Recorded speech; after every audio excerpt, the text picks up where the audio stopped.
This vlog is about car registration renewal 2024.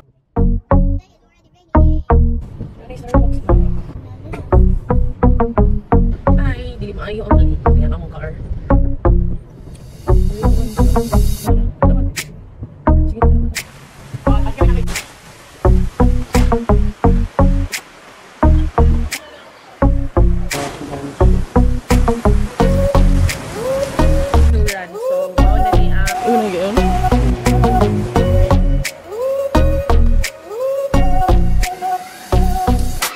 Nakagawa na kami ng vlog regarding this matter last year, guys, pero ito update na naman to kasi there are some changes. Same pa rin, doon pa rin kami sa IC60 Motor Vehicle Inspection Services nagpa-renew. Yung ano pala nila, yung location nila is San Agustin, San Fernando, Pampanga. Usually dito talaga kami since nakuha namin to sa sasakyan namin sa Leyte, dito na kami nagpa-register talaga kasi nga convenient, hassle-free and maganda kasi yung area malaki. By the way, yung location pala nila, guys, yung landmark ng location nila is dito po sa tapat ng Vista Mall yung daan.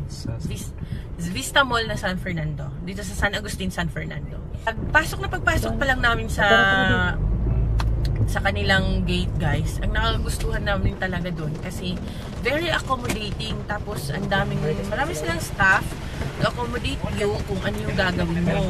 Una, hiningi sa amin yung ORCR. Talagang yun naman talaga hihingin. Hinigyan kami ng maliit na papel. Attach yun sa ORCR.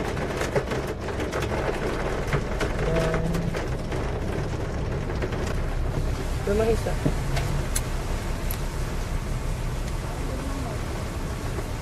Bitan yung truck. Ang mga cellphone pa na uga. Doon tayo sa Leyte, sa kabila. Sige. Okay. Yung photo, bigay mo sa kanya. Doon na lang. Sige pa. Thank you po. Lindot, ganaman yung ganahan. May derino kay grabe kay sila maka-assist. Tapos tagaan yung kanila o saktong kuan ba? Saktong information sa imong buhaton. Yakini karon, umupuli na si Kuya hindi nagsakay. Puli na nagsakay si Kuya. Dahil na magkuan. Magawas na ka pa. Ano pe?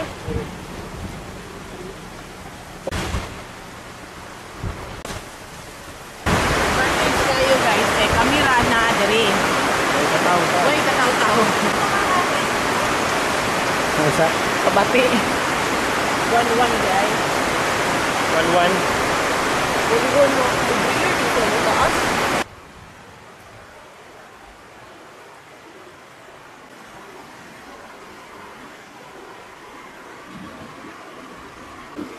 Insurance. Iwan kayo.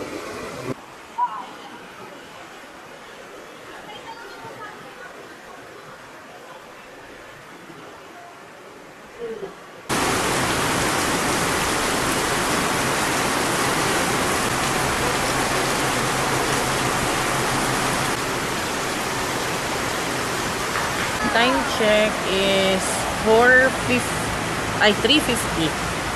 Ning lakaw mi sa balay is 3:30. Sige go mga 45 na 3:45 ni abit mo dire.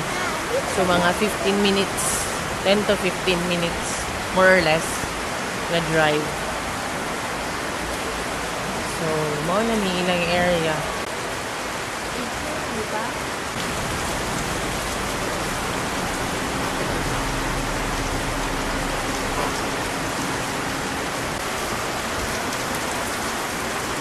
Okay. Time check, guys, it's 3:57. Tapos second step na kami. Buhat ko nami sa insurance. So mao na ni ang among nagbayad nami, na check na po dito.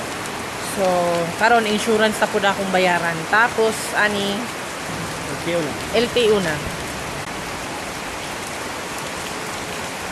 Una gyud.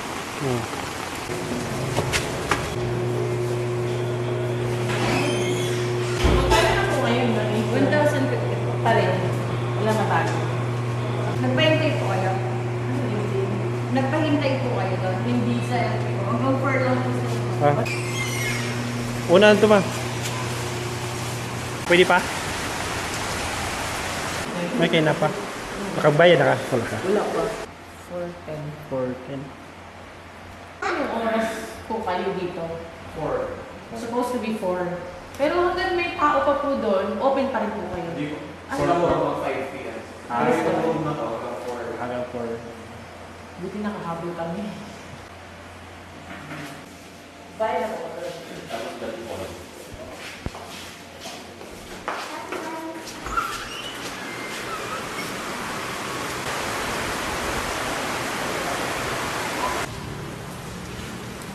Grabe.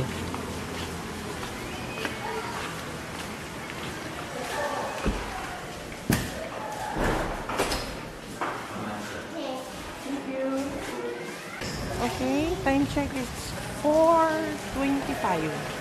So wala lang yun mag-oras. Hindi lang umabot ng isang oras ang pag-renew namin ng aming Bibi Boy. Saan lang? 45 minutes. 25 ba? 340 tayo abot. The amount that we've paid sa renewal namin ngayon is 3,960. Mula emission, insurance, and LTO registration. So, yun guys, yun dito sa IC60. Ito ha, this I'm not referring it to in general. Ito ano lang to, experience namin dito sa IC60 motor vehicle. Kasi dito kami lagi nagpaparenew. Hindi ko alam kung magkano sa LTO mismo or sa other services company na nag-o-offer ng ganitong service. Hindi ko po alam. Ito lang ay sa IC60 Motor Vehicle Inspection Services. So yun guys, ito ay ngayong 2024. Update na to siya. We personally like to renew or to renew nga dun sa IC60 dahil nga very accommodating, hassle-free, and convenient. Though you paid additional amount, it's not that big naman. A little amount lang to compensate lang din sa service nila sa iyo. Kasi magiging worth it din naman kasi yung hindi ka na maghihintay, hindi ka na maghuhulas kasi nga nakapila ka. Ganung mga experience natin once we are in queue. So ito, hassle-free, inabot lang kami. Natapos lahat ng lumabas kami ng office nila is 4:25. Tapos na lahat yon within less than an hour. At by the way guys, yung LTO pala sa IC60 is until 4 PM lang. So kung pupunta kayo doon ng maghapon na, siguro huwag nyo kaming gayahin na 3:30 na umalis ng bahay. Buti nga kami nakahabol pa. Huwag nyo kaming gayahin. So dapat earliest, as much as possible, early time na.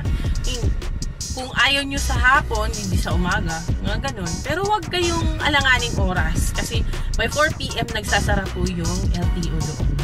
Pero yung IC60, yung sa emission is 5 PM po sila nagsasara. So, yun lang po.